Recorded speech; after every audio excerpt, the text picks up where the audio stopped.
Hello everybody, welcome to my YouTube channel Sandip Chandra SVHS। রাজ্য সরকারি কর্মচারীদের জন্য একটি অত্যন্ত সুখবর, সেই বিষয়ে আজকের এই ভিডিও।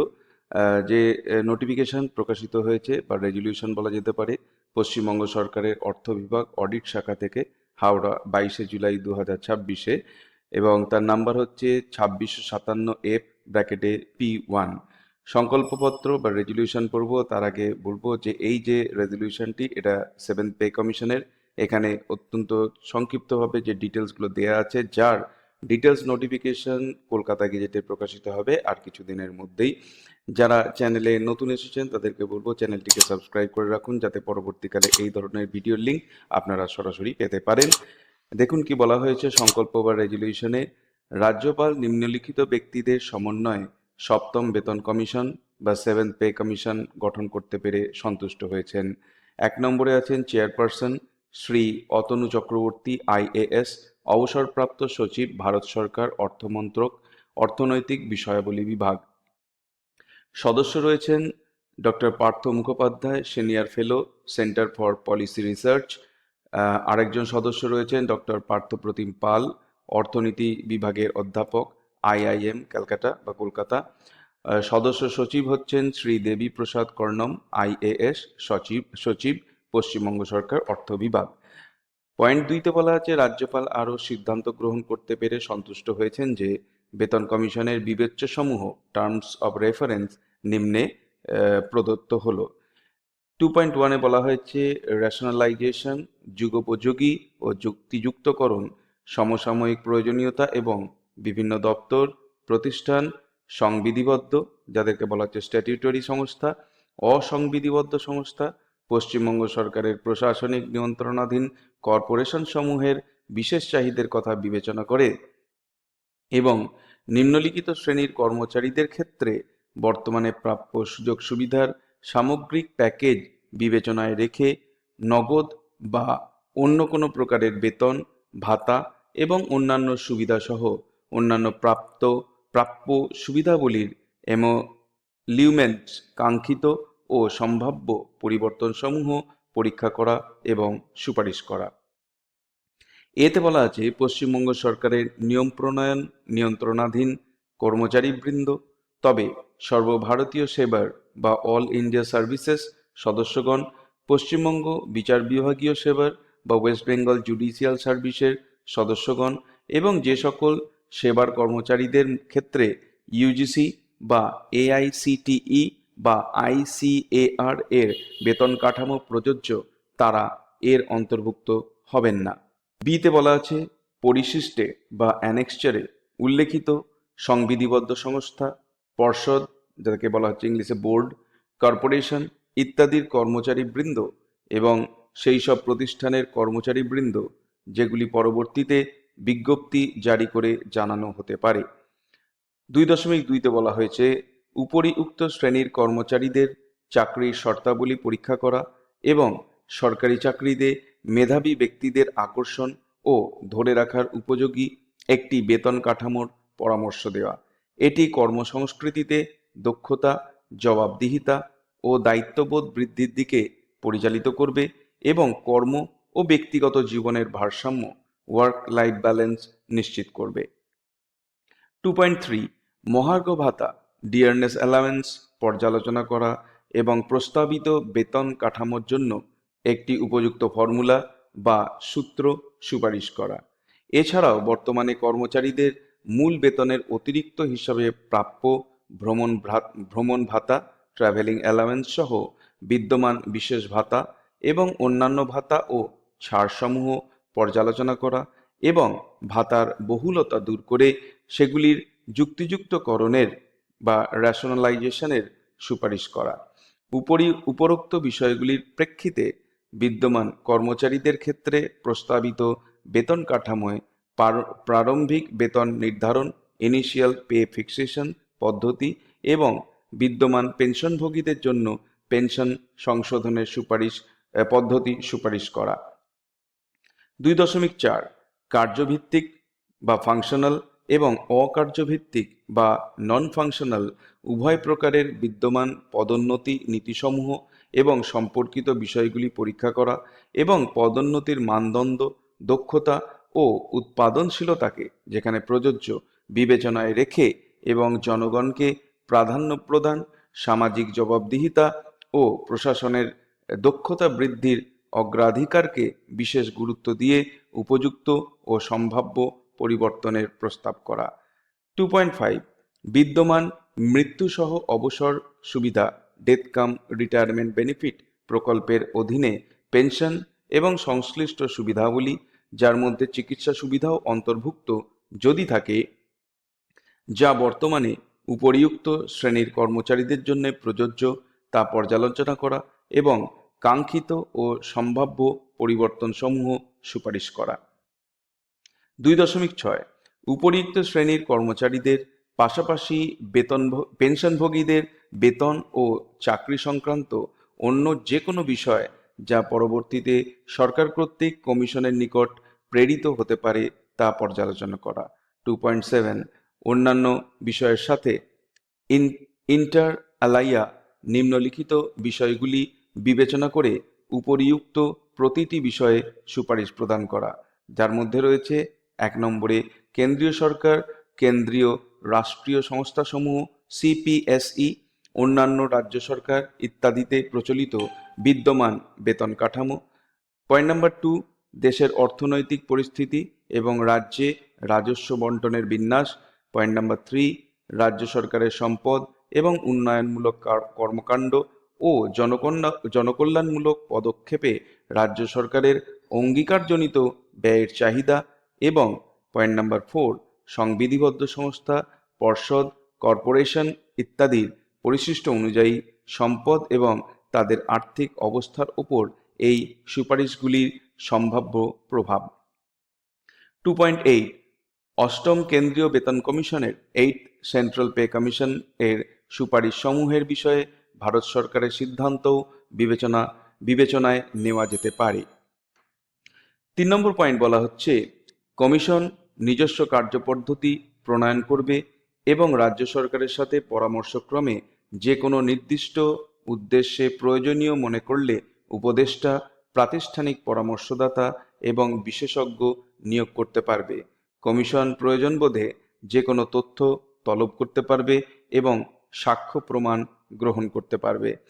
রাজ্য সরকারের বিভিন্ন দপ্তর এবং তাদের অধীনস্থ কার্যালয়সমূহ কমিশন কর্তৃক চাহিদাকৃত তথ্য, নথি এবং অন্যান্য সহায়তা প্রদান করবে। রাজ্য সরকার আশা করে যে পরিষেবা সমিতিগুলি, সার্ভিস অ্যাসোসিয়েশনস, রাজ্য সরকারি কর্মচারীদের ইউনিয়নসমূহ এবং সংশ্লিষ্ট অন্যান্য সকলেই কমিশনকে তাদের পূর্ণাঙ্গ সহযোগিতা ও সহায়তা প্রদান করবেন। 4 নম্বর পয়েন্ট, কমিশনের সদর দপ্তর হবে কলকাতায়, তবে কমিশন প্রয়োজন মনে করলে রাজ্যের যে কোনো স্থানে বা জাতীয় রাজধানীতে সভা পরিচালনা করতে পারবে। কমিশনকে একটি সুসজ্জিত কার্যালয় এবং এর দায়িত্ব সম্পাদনের জন্য প্রয়োজনীয় জনবল সহায়তা প্রদান করা হবে। 5 নম্বর, কমিশন যত দ্রুত সম্ভব তবে পছন্দসই এই সংকল্প বা রেজলিউশন প্রকাশের তারিখ থেকে 6 মাসের মধ্যে অথবা রাজ্য সরকার যে বর্ধিত সময় প্রয়োজনীয় মনে করবে তার মধ্যে তাদের সুপারিশ জমা দেবে। তবে কমিশন প্রয়োজন মনে করলে সরকারের ইচ্ছা অনুযায়ী যে কোনো বিষয়ে অন্তর্বর্তীকালীন প্রতিবেদন পাঠাতে পারবে। আদেশ বা অর্ডার। আদেশ দেওয়া হচ্ছে যে এই সংকল্পটি সমস্ত প্রশাসনিক দপ্তর এবং তাদের অধীনস্থ সমস্ত কার্যালয়ে পাঠাতে হবে। পরিশিষ্টে উল্লিখিত যে কোনো সংবিধিবদ্ধ সংস্থা, পর্ষদ, কর্পোরেশন ইত্যাদি সংযোজন, পরিবর্তন বা বিয়োজনের প্রয়োজন থাকলে অ্যাডমিনিস্ট্রেটিভ ডিপার্টমেন্টস এই সংকল্প প্রকাশের তারিখ থেকে 15 দিনের মধ্যে অবহিত করবে। আরও আদেশ দেওয়া হচ্ছে যে এই সংকল্পটি কলকাতা গেজেট অসাধারণ বা কলকাতা গেজেট এক্সট্রা অর্ডিনারিতে প্রকাশ করা হোক। রাজ্যপালের আদেশ অনুসারে স্বাক্ষর করছেন প্রভাত কুমার মিশ্র, অতিরিক্ত মুখ্য সচিব, পশ্চিমবঙ্গ সরকার, অর্থ বিভাগ। এরপরে আমরা আসছি পরিশিষ্ট বা অ্যানেক্সচারে। পার্ট 1 কোন কোন ডিপার্টমেন্ট এর মধ্যে আছে আমি পরপর বলে যাচ্ছি। সরকার পোষিত বা সাহায্যপ্রাপ্ত শিক্ষা প্রতিষ্ঠান 1 নম্বরে এনাদের স্থান দেওয়া হয়েছে। প্রাথমিক প্রশিক্ষণ প্রতিষ্ঠান, পাঠাগার এবং পলিটেকনিক ও জুনিয়র টেকনিক্যাল স্কুল। 2 নম্বরে সাহায্যপ্রাপ্ত ও পোষিত বেসরকারি কলেজসমূহ শিক্ষক কর্মচারী ব্যতি রেখে। 3 নম্বরে হচ্ছে পৌরসভা, পৌর নিগম, মিউনিসিপ্যাল কর্পোরেশন, বিজ্ঞাপিত এলাকা কর্তৃপক্ষ, পঞ্চায়েত রাজ প্রতিষ্ঠান। পশ্চিমবঙ্গ বিধানসভা সচিবালয়, পাবলিক সার্ভিস কমিশন পশ্চিমবঙ্গ, রাজ্য নির্বাচন commission Paschimbanga, Paschimbanga college service commission, Paschimbanga municipal service commission, Paschimbanga সংখ্যালঘু কমিশন, পশ্চিমবঙ্গ অনগ্রসর শ্রেণী কমিশন, পশ্চিমবঙ্গ মহিলা কমিশন, পশ্চিমবঙ্গ মানবাধিকার কমিশন, পশ্চিমবঙ্গ কর ট্রাইব্যুনাল, পশ্চিমবঙ্গ বাণিজ্যিক কর আপিল ও সংশোধন বোর্ড, পশ্চিমবঙ্গ প্রশাসনিক ট্রাইব্যুনাল, পশ্চিমবঙ্গ সমবায় tribunal, Kolkata metropolitan development authority, সাবেক কেআইটি, KMWSA এবং HIT সহ Hooghly river bridge commission, Paschimbanga জীববৈচিত্র্য পর্ষদ, শ্রীনিকেতন শান্তিনিকেতন উন্নয়ন পর্ষদ, শিলিগুড়ি জলপাইগুড়ি উন্নয়ন পর্ষদ, আসানসোল দুর্গাপুর উন্নয়ন পর্ষদ, হলদিয়া উন্নয়ন পর্ষদ, দীঘা শঙ্করপুর উন্নয়ন পর্ষদ, Kolkata improvement tribunal, institute of wetland management and ecological design, state council of science and technology, স্বীকৃত অডিও ভিজুয়াল ইউনিট এবং কমিউনিটি সেন্টার, স্বীকৃত বেসরকারি পোষিত বা সাহায্যপ্রাপ্ত স্বেচ্ছাসেবী সংস্থা, পশ্চিমবঙ্গ প্রাথমিক শিক্ষা পর্ষদ এবং জেলা প্রাথমিক শিক্ষা সংসদসমূহ, পশ্চিমবঙ্গ মাদ্রাসা শিক্ষা পর্ষদ, institute of local government and urban studies, Paschimbanga রাজ্য সমবায় union, institute of historical studies, institute of language studies and research, সাবেক institute of English, Kolkata, Paschimbanga রাজ্য পুস্তক পর্ষদ, Jagadish Bose national talent search institute, the Chandannagar, Netaji institute for Asian studies, Paschimbanga Urdu academy, Paschimbanga Hindi academy, Paschimbanga সমবায় সেবা commission, Paschimbanga ওয়াকফ board, Paschimbanga উচ্চশিক্ষা সংসদ, পশ্চিমবঙ্গ কারিগরি শিক্ষা সংসদ, পশ্চিমবঙ্গ বিজ্ঞান ও প্রযুক্তি পরিষদ, Paschimbanga veterinary council, Paschimbanga nursing council, Paschimbanga medical council, Paschimbanga Ayurvedic পরিষদ, পশ্চিমবঙ্গ হোমিওপ্যাথি পরিষদ, পশ্চিমবঙ্গ বৃত্তিমূলক শিক্ষা সংসদ, পশ্চিমবঙ্গ পরিকাঠামো উন্নয়ন ও অর্থ কর্পোরেশন, পশ্চিমবঙ্গ ভূমি সংস্কার ও প্রজাস্বত্ব tribunal, institute of development studies Kolkata, শিক্ষক কর্মচারী ব্যতিকে, নিউ টাউন কলকাতা উন্নয়ন পর্ষদ, পশ্চিমবঙ্গ দূষণ নিয়ন্ত্রণ পর্ষদ, বঙ্কিম ভবন গবেষণা কেন্দ্র, পশ্চিমবঙ্গ ডেন্টাল কাউন্সিল। পার্ট বিতে রয়েছে পশ্চিমবঙ্গ রাজ্য বিপণন পর্ষদ, পশ্চিমবঙ্গ রাজ্য বীজ কর্পোরেশন লিমিটেড, পশ্চিমবঙ্গ ক্ষুদ্র সেচ কর্পোরেশন লিমিটেড, পশ্চিমবঙ্গ দুগ্ধ ও পোল্ট্রি উন্নয়ন কর্পোরেশন লিমিটেড, পশ্চিমবঙ্গ প্রাণী সম্পদ উন্নয়ন corporation limited, greater Kolkata gas supply corporation limited, Paschimbanga electronics industries development corporation limited ওয়েবল, পশ্চিমবঙ্গ শিল্প উন্নয়ন কর্পোরেশন লিমিটেড, পশ্চিমবঙ্গ শিল্প পরিকাঠামো উন্নয়ন কর্পোরেশন লিমিটেড, পশ্চিমবঙ্গ খনিজ উন্নয়ন ও বাণিজ্য কর্পোরেশন লিমিটেড, পশ্চিমবঙ্গ ফার্মা ও phytochemical development corporation limited, Paschimbanga চা উন্নয়ন corporation limited, Shilpabarta printing press limited, Paschimbanga হস্তশিল্প কর্পোরেশন লিমিটেড, হস্তশিল্প উন্নয়ন কর্পোরেশন লিমিটেড, পশ্চিমবঙ্গ খাদি ও গ্রামীণ শিল্প পর্ষদ, পশ্চিমবঙ্গ ক্ষুদ্র শিল্প উন্নয়ন কর্পোরেশন লিমিটেড, পশ্চিমবঙ্গ বিস্তৃত এলাকা উন্নয়ন কর্পোরেশন, বাঁকুড়া জেলা মৎস্যচাষী উন্নয়ন সংস্থা, বীরভূম জেলা মৎস্যচাষী উন্নয়ন সংস্থা,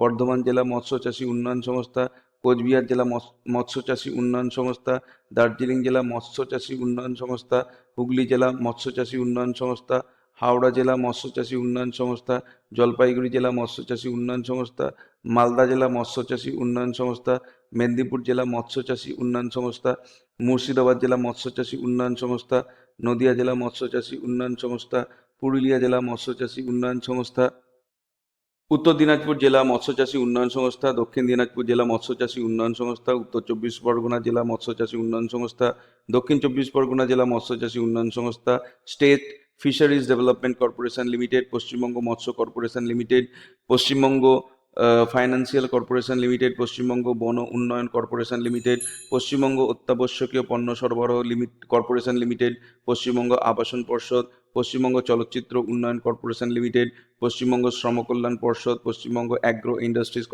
কর্পোরেশন লিমিটেড, পশ্চিমবঙ্গ রাজ্য গুদামজাতকরণ কর্পোরেশন, পশ্চিমবঙ্গ সমাজ কল্যাণ পর্ষদ, পশ্চিমবঙ্গ তপশিলি জাতি, তপশিলি উপজাতি ও অনগ্রসর শ্রেণী উন্নয়ন অর্থ কর্পোরেশন, পশ্চিমবঙ্গ পর্যটন উন্নয়ন কর্পোরেশন লিমিটেড, পশ্চিমবঙ্গ পরিবহন কর্পোরেশন সাবেক সিএসটিসি, ডাব্লিউবিএসটিসি এবং সিটিসি 1978 লিমিটেড সহ পশ্চিমবঙ্গ রাজ্য পরিবহন সংস্থা, দক্ষিণবঙ্গ রাজ্য পরিবহন সংস্থা, দুর্গাপুর কেমিক্যালস লিমিটেড, চিড়িয়াখানা Alipore, infusion India limited, Paschimbanga নবায়নযোগ্য শক্তি উন্নয়ন সংস্থা, পশ্চিমবঙ্গ মূল্যায়ন পর্ষদ, রাজ্য নগর উন্নয়ন সংস্থা SUDA, electromedical and allied industries limited, Calcutta corporation for the prevention of cruelty to animals, Paschimbanga central school service commission, Paschimbanga মাদ্রাসা সার্ভিস কমিশন, পশ্চিমবঙ্গ মহিলা উন্নয়ন সংস্থা, পশ্চিমবঙ্গ বিদ্যুৎ নিয়ন্ত্রক commission, gluconate health limited, Saraswati press limited, Shalimar works 1980 limited,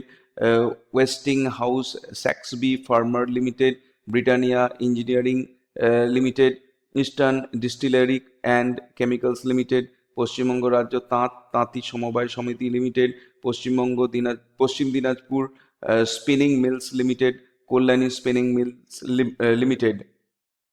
এটা দেয়া হয়েছে অর্ডার 2657/1 ব্র্যাকেটে 70 এফ ব্র্যাকেটে P1। তারিখ হচ্ছে হাওড়া 22শে জুলাই 2026।